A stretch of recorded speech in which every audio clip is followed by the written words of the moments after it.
नमस्कार प्रेक्षकांनो, मालिकेच्या आजच्या भागामध्ये आपल्याला पाहायला मिळणार आहे की आता सूर्याला एकाच वेळी दोन आनंदाच्या बातम्या मिळणार आहेत आणि त्याची रिॲक्शन जी आहे ती खूपच जबरदस्त अशी आहे आणि शत्रूचं कारस्थान तेजू आता कसं सांगणार हे आपल्याला पाहायला मिळणार आहे। त्यासाठी प्रेक्षकांनो हा व्हिडिओ शेवटपर्यंत पहा। त्याचबरोबर चॅनलवरती नवीन असाल तर चॅनलला सबस्क्राईब करा, त्याचबरोबर व्हिडिओला लाईक करा। तर इकडे आता धनू त्याचबरोबर राजू थांबलेले असतात, कारण अजूनही त्यांचा माल पोचलेला नसतो, ऑर्डर आलेली नसते। तेव्हा त्या तिथून निघालेले असतात, तेव्हा तिथले जे ते ऑर्डर दिलेले असतात ते म्हणत असतात की तुम्ही इथून जाऊ शकत नाही, कारण तुम्ही सही केलेली आहे, होणाऱ्या नुकसान भरपाईला तुम्ही जबाबदार असाल। तर धनू म्हणते ठीक आहे, तू थांब राजू, मी जाऊन येते। त्यानंतर इकडे पाहायला मिळतं की आता तेजू ही शत्रूच्या मागावर आलेली असते। शत्रू पोचलेला असतो तो म्हणजे आता ती मंजुळाकडे, आणि मंजुळाला मिठी मारत असतो, शर्ट काढलेला असतो। मंजुळा आणि शत्रू नको त्या अवस्थेत असतात। तेजू मात्र पाहत असते आणि पेखवा पुढच्या खिडकीत गेल्यावर तेजूला दिसतं। तेजूच्या डोळ्यातनं पाणी वाहत असतं। तेजू तिथून तशीच निघते आणि त्याचबरोबर शत्रूला पण कळलेलं असतं की तेजूने त्याला पाहिलेलं आहे। तेव्हा शत्रू शर्ट घालतो आणि मंजुळाला म्हणतो की बाजूला सरक, मला गेलं पाहिजे, असं म्हणत शत्रू तिथून निघायला लागलेला असतो। तेव्हा मात्र इकडे आता धनू पाहते आणि राजूला म्हणते, राजू बघ, तर सूर्यादादा जो आहे तो बाईकवरती ती ऑर्डर घेऊन आलेला असतो, कारण टेम्पो मिळालेला नसतो। सूर्यादादा ऑर्डर घेऊन येत असतो, धापा टाकत असतो, घामाघूम झालेला असतो आणि तो येत आहे ते पाहून त्या दोघी जणी धावतच निघालेले असतात। तेव्हा ते आश्रमाचे जे अधिकारी असतात ते पाहतात आणि मग सूर्याला इकडे धनू आणि राजू दोघेही मदत करत आहेत, गाडी बॅलन्स करण्यासाठी मदत करत आहेत आणि मग ते घेऊन येत आहेत। तेव्हा ते जे डील दिलेले आहेत, म्हणजे ऑर्डर दिलेले आहेत, ते म्हणतात की खरंच तुम्ही वेळेवर अगदी ऑर्डर पूर्ण केलेली आहे, अगदी आमच्या मनाप्रमाणे गोष्ट घडलेली आहे, खरंच चांगली गोष्ट आहे। त्यानंतर इकडे आपल्याला पाहायला मिळतं की जे निंबाळकर असतात ते म्हणत असतात की काही झालं तरी ती बाई सापडली नाही, आश्रमापासून अशी कुठं गेली असेल ती बाई, तुम्हाला तेवढं शोधणं झालं नाही आहे, असं ते गुंडांना सांगत असतो। ते गुंड म्हणत असतात की हो, आता आम्ही बघतो दुसरीकडे, असं म्हणत ते गुंड दुसरीकडे शोधायला निघालेले असतात। आणि त्याच वेळी आता तेजू घरी आलेली असते। तेजू रडत असते, कारण तेजूला सगळेजण सांगत होते की शत्रू सुधारू शकत नाही आहे, तुला तो दगा देणार आहे, पण तेजूला मात्र तेव्हा असं वाटलेलं असतं की नाही, कारण हे सगळेजण जे बोलत आहेत त्यामध्ये काहीतरी वेगळं आहे, कारण माझा नवरा तसा नाही असं इकडे तिला वाटायचं। स्वतः तिला शालन मालन दोघेही सांगायच्या की तेजू भानावर ये, तू विश्वास ठेवू नकोस त्याच्यावरती, कारण तो वाटतो तसा नाही आहे, कारण तो विश्वासघात करणारा माणूस आहे, असं सांगितलं जायचं। पण तेजूने मात्र त्यांच्यावरती विश्वास ठेवला नव्हता। तेजूचं फक्त एवढंच म्हणणं होतं की नाही, तुम्ही सगळेजण माझ्या नवऱ्याबद्दल आरोप करताय, चुकीचं बोलताय। आता स्वतःच्या डोळ्यांनी तिनं पाहिलं होतं तेव्हा तिचा विश्वास बसलेला असतो। त्यानंतर आपल्याला पाहायला मिळतं की शत्रू घरी येतो। तेजू म्हणते की काय आहे हे तुमचं? तेव्हा शत्रू म्हणतो की तू कुठे जाणार आहेस? तेव्हा ती म्हणत असते की मी जाणार आहे, मी दादाकडे जाईल, माझा दादा मला सांभाळायला समर्थ आहे, असं तिनं सांगत असते। तेव्हा मात्र शत्रूची वाट लागलेली असते। शत्रू म्हणत असतो की तेजू असं नको करू, अगं सगळं निस्तरलेलं विस्कटून जाईल ग, असं नको करू, असं तो सांगत असतो।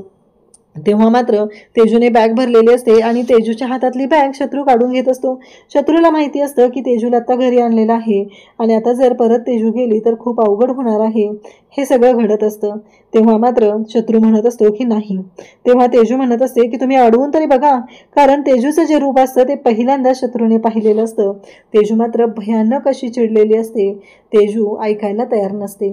त्यानंतर तेजू आता निघालेली असते, ती बाहेर येते, पायऱ्या उतरून निघालेली असते आणि त्याच वेळी अचानक तेजूला चक्कर येते आणि तेजू बेशुद्ध पडते। शत्रू तिला सावरत असतो, तोपर्यंत शालन आणि मालन दोघेही आलेले असतात आणि त्यांना तर धक्का बसलेला असतो।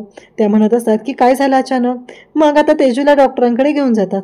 इकडे आता आशा जवळ पोचलेली असते, ती म्हणजे तुळजा म्हणत असते की काय चाललंय तुमचं हे, मी तुमच्याकडे येण्याचा प्रयत्न करते आणि तुम्ही प्रत्येक वेळेस पुढे पुढे काय पळताय, काय चाललंय नक्की, मी काय समजायचं आहे या सगळ्या गोष्टींचं, असं तुळजा त्यांना म्हणत असते। तेव्हा ती म्हणत असते, अगं पण तू का माझ्याकडे येते, तू का मला घेऊन जाणार आहेस? तेव्हा तुळजा म्हणते की तुम्ही आई आहात आणि मग आशाला धक्का बसतो। त्यानंतर आपल्याला पाहायला मिळतं की आता हे सगळेजण आलेले असतात। भागू म्हणत असते की खरंच आपल्या राजूताईने एक नंबर ऑर्डर दिलेली आहे, म्हणून त्यांनी सगळं पेमेंट त्या कंपनीनं दिलेलं आहे, असं ती बोलत असते। तेव्हा सूर्या म्हणत असतो, चला सांगा काय काय पाहिजे पार्टीला? तेव्हा काजूपुड्या म्हणत असतात की मोठा तसला वडापाव पाहिजे, मोठा वडापाव। म्हणजे बर्गर पाहिजे असतो. सूर्या म्हणतो काय नाही मिळणार, सगळ्यांना आईस्क्रीमच मिळणार आहे. मग आता सगळेजण वेगवेगळ्या प्रकारचे आईस्क्रीम सांगत असतात. त्याचबरोबर इकडे फोन येतो सूर्याला, तेजूला हॉस्पिटलमध्ये ॲडमिट केलंय. सूर्या आणि सगळे धावत येतात. अचानक तेजूला काय झालं, सूर्या मात्र भयानक चिडलेला असतो. सूर्या म्हणत असतो की काय केलं शत्रुघ्नराव, जाऊन शत्रूची कॉलर पकडलेली असतो, शत्रूची धुलाई करायला सुरुवात केलेली असते. सूर्याला असं वाटत असतं की शत्रूने मारलेलं आहे आणि म्हणूनच हे सगळं घडलेलं आहे. त्यानंतर आपल्याला पाहायला मिळतं की डॅडीमध्ये येतात. डॅडी हात जोडत असतात, म्हणत असतात की जावई बापू शांत व्हा, जावई बापू असं नका करू, तुम्ही ऐका माझं, मी काय सांगतोय ते, असं म्हणत डॅडी सूर्याला शांत करत असतात.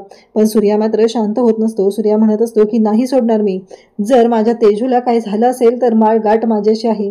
तेवढ्या डॉक्टर तिथे येतात आणि म्हणतात शत्रुघ्न कोण आहे. तेव्हा शत्रू पुढे येतो. तेव्हा डॉक्टर सांगू लागतात की तुम्ही बाबा होणार आहात.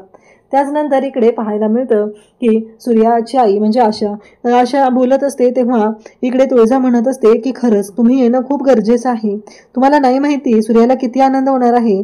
आशा म्हणते पण तुला माहिती आहे का मी सूर्याची आई आहे. तेव्हा तुळजा म्हणते हो मला सगळं कळलेलं आहे. तुळजा तिची समजूत घालत असते. त्यासोबतच इकडे आपल्याला पाहायला मिळतं की आता सगळेजण खुश होतात, कारण तेजू आहे ती आई होणार आहे ही गोष्ट सगळ्यांना कळलेली असते. सगळ्यांनाच खूप आनंद झालेला असतो. इकडे डॉक्टरांनी सांगितलेलं असतं की तेजू आई होणार आहे. सूर्याला खूप आनंद झालेला असतो. सूर्या मात्र जाम खुश झालेला असतो. सूर्या म्हणत असतो काय मी मामा होणार आहे. सूर्याला आनंद झालेला असतो, डॅडींना आनंद झालेला असतो. चला फायनली आमच्या घरी बाळ येणार आहे, या गोष्टीचा आनंद डॅडी व्यक्त करत असतात. सूर्या पण उड्या मारत असतो. सूर्याने आता तर शत्रूला उचलून घेतलेलं असतं आणि सूर्या मात्र तिथे त्या शत्रूला उचलून घेऊन फिरवत असतो. त्याचबरोबर सगळेजण असतात, सगळेजण खुश झालेले असतात. आणि त्याचबरोबर सूर्या म्हणत असतो की तुळजाला कॉल केला पाहिजे. पण इकडे शालन सांगते की मी तुळजाला फोन लावला होता, पण तुळजा आहे तिचा फोन लागत नाहीये, मी तिला मेसेज टाकून ठेवलेला आहे. त्यानंतर इकडे आपल्याला पाहायला मिळतं की सूर्या आता धावतच आलेला असतो आणि तो भेटत असतो, तो म्हणजे तेजूला. तेजूला म्हणत असतो तू बरी आहेस ना तेजू, असं तो तेजूला विचारू लागतो. तेजू म्हणत असते की हो मी बरी आहे दादा, असं तेजू सांगत असते. तेव्हा मात्र सूर्या म्हणत असतो की आता काही बोलायचं नाहीये, आता काळजी घ्यायची आहे, मला सगळं कळलेलं आहे, असं तेजूला तो सांगत असतो. तेजूला तो म्हणत असतो की तुला माहिती आहे का काय झालेलं आहे. तेव्हा तो म्हणतो की अगं तू आई होणार आहे. इतके दिवस मला असं वाटायचं माझी तेजू ही छोटी आहे, ती आता माझ्याबरोबर फिरणारी, मी अजून ती माझ्यावर डिपेंड असणारी असं वाटायचं मला. पण तुला माहिती आहे का तेजू, तू आता आई होणार आहेस. माझी तेजू मोठी झालेली आहे आणि शत्रुघ्न सुरू असतं. आणि त्याचबरोबर इकडे तेजू मात्र सांगायचा प्रयत्न करत असते, शत्रू तिला थांबवत असतो. आणि तेव्हा इकडे शत्रू जेव्हा थांबवतोय ही गोष्ट लक्षात येते, तेव्हा तेजूला मात्र राग आलेला असतो. त्यानंतर प्रेक्षकांना उद्याच्या भागात आपल्याला पाहायला मिळणार आहे की तेजू शत्रूला म्हणत असते की मला राहायचं नाही, मी निघालेली आहे. शत्रू मात्र हात जोडत असतो, तिला माफी मागत असतो. तिला म्हणत असतो की तेजू असं नको ना करू ग, अगं खरंच सांगतोय तेजू माझ्याकडनं चूक झाली, असं म्हणत शत्रू तेजूची माफी मागत आहे आणि सांगत आहे की प्लीज मला माफ कर. हे सगळं तो बोलत असतो. आणि त्याचबरोबर इकडे तेजू आता शांत होते. त्यानंतर सूर्या तुळजाला फोन करतो, तू कुठं आहेस. तेव्हा तुळजा सांगते की हो हो सूर्या मी येतेच घरी, असं ती सांगत असते. तेव्हा मात्र सूर्या म्हणतो की तुला आनंदाची बातमी द्यायची, अगं आपली तेजू आई होणार आहे. तेव्हा तुळजा म्हणते मला पण तुला आनंदाची बातमी द्यायची, तुझ्यासाठी सरप्राईज आहे. घरी सगळेजण वाट बघत असतात. तुळजा सूर्याला बाहेर बोलवते आणि त्यासाठी आणलेलं सरप्राईज दिसतं. आणि सूर्या मला ती म्हणते की हे बघ, आणि सूर्या आई अशी हाक मारतो आणि त्याच्या डोळ्यातून पाण्याच्या धारा वाहू लागतात. अशाच अपडेटसाठी चॅनलशी कनेक्टेड राहा. थँक्यू.